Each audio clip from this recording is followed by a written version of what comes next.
Dans cette vidéo, nous allons faire le bilan de l'activité 2 portant sur les fonctions logarithmes en base A. Lors du bilan de la vidéo précédente, la vidéo V3, nous avons vu ceci. Nous allons rappeler avec un exemple concret ce que cela signifie, de façon à pouvoir ensuite revenir aux fonctions. Alors prenons le cas où A est égal à 2. Considérons la fonction exponentielle f qui a x associe 2 puissance x.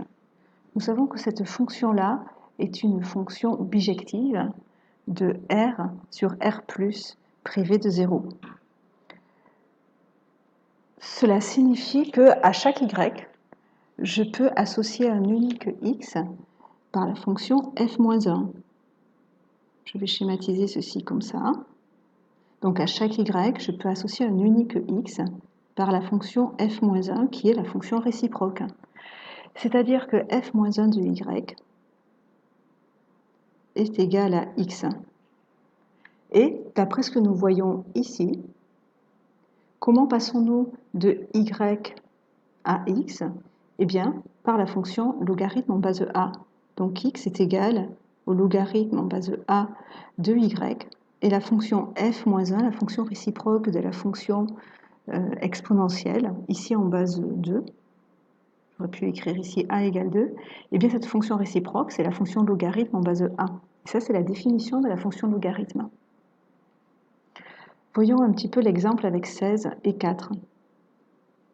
Ce qui me permet de passer de 16 à 4, c'est la fonction logarithme en base 2.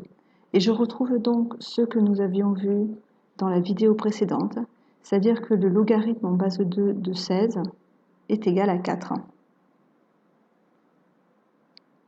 Nous avons donc la fonction exponentielle et la fonction logarithme qui sont réciproques l'une de l'autre.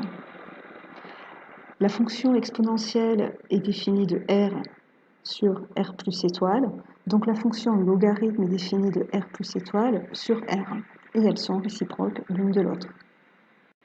Alors voyons maintenant le point de vue graphique, ce que nous venons de voir.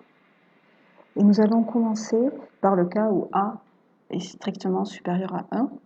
Le cas où A est compris entre 0 et 1 est similaire, donc nous allons étudier en détail le cas où A, ici, est supérieur à 1. F est la fonction exponentielle en base A représentée en vert. Donc cette fonction f est représentée en vert ici. Et f-1, c'est la fonction logarithme en base A qui est représentée en rouge dans ce repère. Puisque f-1 est la fonction réciproque de la fonction exponentielle en base A, alors x ici est égal au logarithme en base A de y. Et si à x1 par la fonction f j'associe y1, cela signifie que par f-1 à y1 j'associe x1. Nous allons voir maintenant graphiquement ce que cela signifie. Donc supposons que je place x1 ici, alors son image par la fonction f, la fonction exponentielle, est y1 que je peux représenter approximativement là. Maintenant, moi ce que je veux, c'est ce y1, je veux le reporter sur l'axe des abscisses, puisque ici ce sont les antécédents, ils se trouvent sur l'axe des abscisses. Le y1, qui est une image de f, appartient à l'axe des ordonnées. Donc si je veux reporter cet y1 sur l'axe des abscisses, eh bien je vais utiliser la droite d'équation y égale x. Là j'ai donc dessiné un carré ici, approximativement, et là j'ai y1. De la même manière, si je veux représenter x1 qui se trouve sur l'axe des abscisses, si je veux le représenter sur l'axe des ordonnées, je vais utiliser la droite d'équation y égale x et je vais mettre x1 ici. Et qu'est-ce que je remarque? Je remarque puisque le point de coordonnées x1, y1 appartient à la courbe de f, le point de coordonnées y1, x1 appartient à la courbe de f-1, c'est-à-dire à la courbe de la fonction logarithme en base A. Et on remarque que ces deux points sont symétriques par rapport à la droite d'équation y égale x. Donc finalement, ce que nous devons retenir, c'est que la courbe de la fonction logarithme en base A et la courbe de la fonction exponentielle en base A sont symétriques par rapport à la droite d'équation y égale x. Et ceci est vrai pour a strictement supérieur à 1, mais c'est vrai aussi pour a compris entre 0 et 1. Alors voyons maintenant quel est l'ensemble de définitions de la fonction logarithme en base a. Nous savons que la fonction exponentielle en base a est une fonction bijective de r sur r plus privé de 0. Puisque la fonction logarithme en base a est la fonction réciproque de cette fonction exponentielle, cela signifie que son ensemble de définition sera l'ensemble d'images de la fonction exponentielle. Donc, que a soit compris entre 0 et 1 strictement, ou que a soit strictement supérieur à 1, les ensembles de définition des fonctions logarithmes en base a sont toujours r plus privé de 0. Étant donné que la fonction exponentielle en base a, si a est compris entre 0 et 1, est décroissante et que cette fonction exponentielle est bijective, cela implique que la fonction logarithme en base a, lorsque a est compris entre 0 et 1 strictement, est aussi décroissante. Évidemment, c'est bijectif. Et de la même manière, puisque la fonction exponentielle en base a, lorsque a est strictement supérieur à 1, est croissante, et bien sa fonction réciproque est aussi croissante, puisque nous avons une bijection. Alors voici deux propriétés à connaître. La première est la suivante. Le logarithme en base a de 1 est égal à 0. Et la deuxième, le logarithme en base a de a est égal à 1. Pour démontrer ces deux propriétés, nous allons utiliser cette équivalence.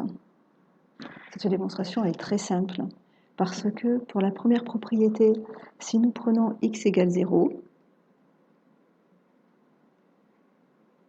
alors nous avons que a puissance 0 est égal à 1, puisque nous savons que a est différent de 0, ce qui est équivalent d'après la propriété ici,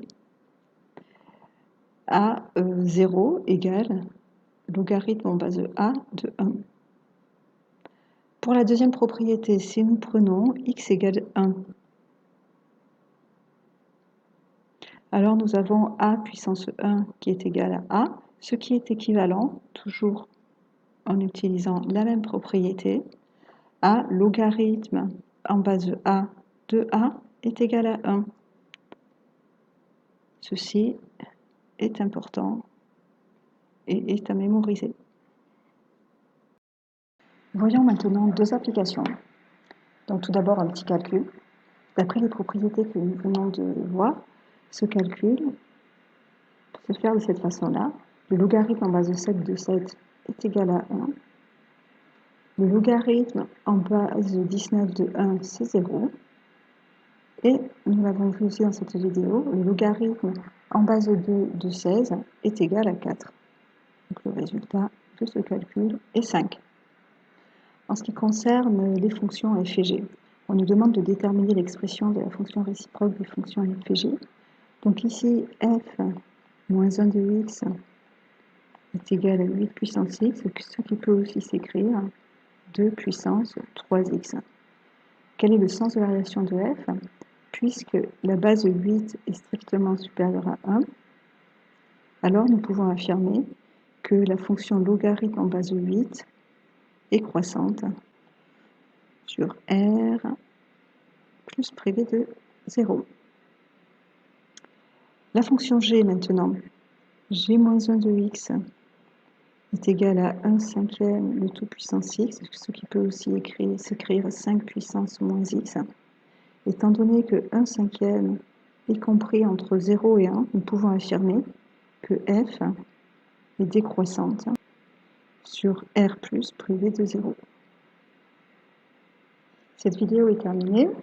Merci de votre attention.